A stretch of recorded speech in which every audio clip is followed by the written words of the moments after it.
Our focus for today is the company's flagship for 2016, called the HTC 10. Unlike LG and Samsung, which had an early start with their flagships, HTC thought it best to be fashionably late to the party. Will this strategy pay off? Our initial impressions of the phone were pretty positive, and it's now time to put it to the test. The one thing HTC has gotten right since the original one is aesthetics, and we're happy to see that the 10 is no different. Sculpted from a single block of aluminium, the phone feels as premium as they come. The body is built ergonomically, but the smooth finish doesn't offer much grip, which can be a problem when using the phone with one hand. The phone has a distinctively wide chamfered edge on the back, which looks nice when light catches it. We did notice that the edges around the display can feel a little sharp when you hold this phone. The display is a sensibly sized 5.2-inch Super LCD 5-panel with a Quad HD, 1440 by 2560, resolution and Gorilla Glass protection. What we really love is the way the display curves around the edges, the earpiece and the capacitive home button, looking like a layer of liquid on top of stone. Display quality is great, with good color reproduction and accurate touch response. You can choose between vivid or sRGB color profiles and also fine-tune the color temperature for each. There are backlit navigation keys on either side of the home button, which also houses a fingerprint sensor. The HTC 10 has separate trays on either side for a microSD card, up to 2 TB, and a SIM. The volume and power buttons are well crafted with good tactile feedback, and the latter gets additional ridges to help you locate it by touch. The 3.5mm headphone socket is on the top, while the USB Type-C port and speaker are on the bottom. The Type-C port on the 10 supports USB 3.1 Gen 1 speeds, so you can take advantage of faster data transfers. Remember to enable this feature in the settings app. The slightly curved back houses the 12 UltraPixel 2 camera, laser autofocus sensor, and dual-tone LED flash. The camera lens bulges slightly from the back, but there's a metal ring protecting it, and during our review period, we didn't find any scuffs or chipped paint. We were sent just the phone for review with no accessories. In the retail box, you can expect to find a data cable, a quick charge 3.0 compatible adapter, and a headset. Specifications and features. In terms of power, the HTC 10 packs the nothing but the best. We have Qualcomm Snapdragon 820 quad-core SoC, 4 GB of RAM, and 32 GB or flash storage. This results in some pretty good benchmarks numbers. We got 118,856 in Antutu and a healthy 53 FPS in GF's bench. Other specifications include Category 9 LTE speeds for most Indian 4G bands, Bluetooth 4.2, NFC, dual-band Wi-Fi B/G/NAC, USB OTG, and GPS. There is no FM radio. The phone also seems to have reverse charging, which makes it act like a power bank. The option pops up when you plug in a USB device. HTC's Sense user interface over Android Marshmallow is now incredibly minimalist, and that's a very good thing. In fact, the company has ditched many of its own apps, gallery, music, in favor of Google's native ones, which makes for a lean, clutter-free interface. Blink feed is still present when you swipe right from the home screen, but it can be turned off if you never use it. It gives you news snippets from Twitter and the News Republic app, but you can also sync your calendar, Google+, LinkedIn and meal recommendations from restaurants around you. A long press on the home screen lets you change the screen layout from classic to something called freestyle. What this does is change the entire theme of the phone, based on what you select, and replace most of the icons with stickers. You can link the stickers to apps or simply use them for decoration. It's a fun concept, but the novelty may wear off after a few days. Performance. The HTC 10 never skipped a beat during our rigorous test period. There were a few moments when the interface would stutter, but these were few and far between. Call quality is rather excellent, with clear audio from the earpiece. We found that the phone doesn't overheat during regular use, but it does get noticeably hot when using the camera. Google's Photos app has been tweaked to accommodate slow-motion videos and RAW files which the camera is capable of capturing. Audio is handled by the Play Music app and it's business as usual here.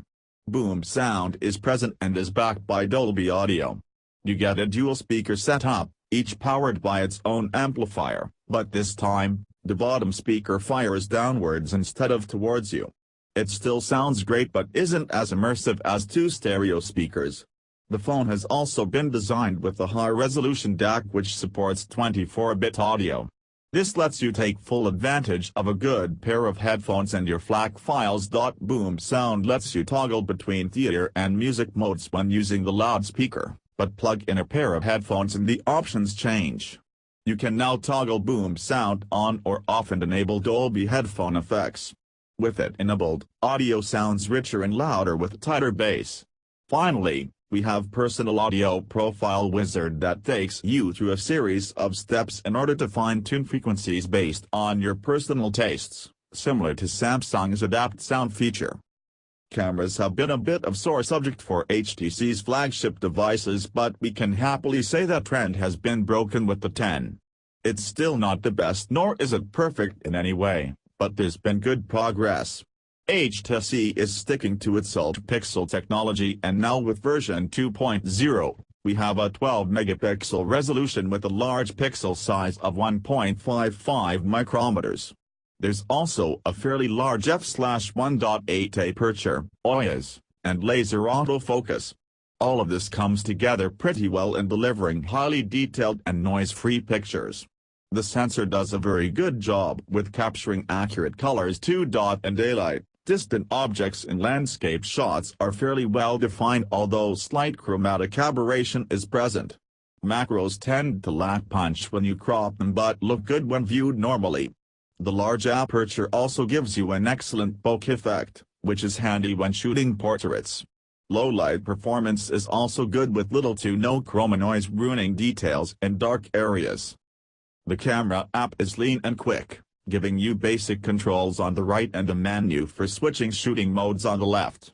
The flash and auto HDR toggles are prominently displayed for ease of use. Other than the standard shooting mode, you get Zoe camera, which captures a still in few seconds of video. There's also panorama and pro modes. The latter lets you manually adjust focus, shutter speed, 2 to 1/8,000th of a second, ISO, 100/3200, white balance and exposure. This mode also lets you save images as in 12-bit RAW, DMG, files. The app, while slick and fast, could use a bit of tweaking. For instance, a warning would intermittently flash on the screen alerting us to unblock the laser autofocus sensor even when there was nothing blocking it. We sometimes had to tap the focus ring multiple times for a macro shot to make sure the subject was in focus. We also found some irregularities with the camera's light metering system. At times, in low light, the HTC 10 would simply refuse to meter a scene properly, despite us tapping to lock focus. On a more positive note, video recording is handled well at resolutions up to 4K. You can even toggle high-res 24-bit audio recording. You can capture hyperlapse and slow-motion videos, both of which look great. This is the first phone to feature OIS for the front camera. It does help stabilize shots to an extent, which is helpful in low light. The 5-megapixel autofocus front camera might not seem like much, but coupled with larger pixels, 1.34 micrometers, and a large f/1.8 aperture, you're looking at some well-defined selfies. Battery life. The 3000 mAh battery lasted for 8 hours and 23 minutes in our video loop test, which was a bit disappointing. However, with real-world usage, we managed to easily go past a full day before needing to charge this phone.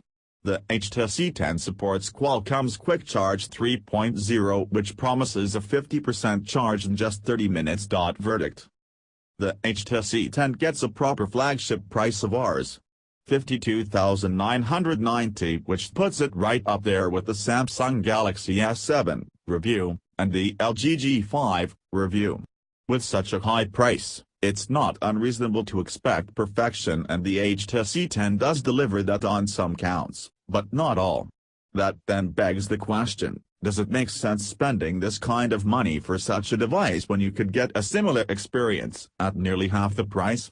The OnePlus 3 review has proven to be a worthy low-cost flagship this year, offering premium-level performance at a price most can afford. We sincerely hope the South Korean and Taiwanese brigade rethink their next flagship offerings. Coming back to the device at hand, the HTC 10 is a beautiful, well-crafted smartphone with the most powerful components available today. For a change, we can happily say that camera performance is also very good, though a notch behind the Galaxy S7 and LG G5. We also love HTC's new lean approach when it comes to software. Loyal HTC fans will pick this phone up in a heartbeat, but for everyone else, it's tough to recommend. The Samsung Galaxy S7 dominates the Android flagship space, and many other phones which cost less are good.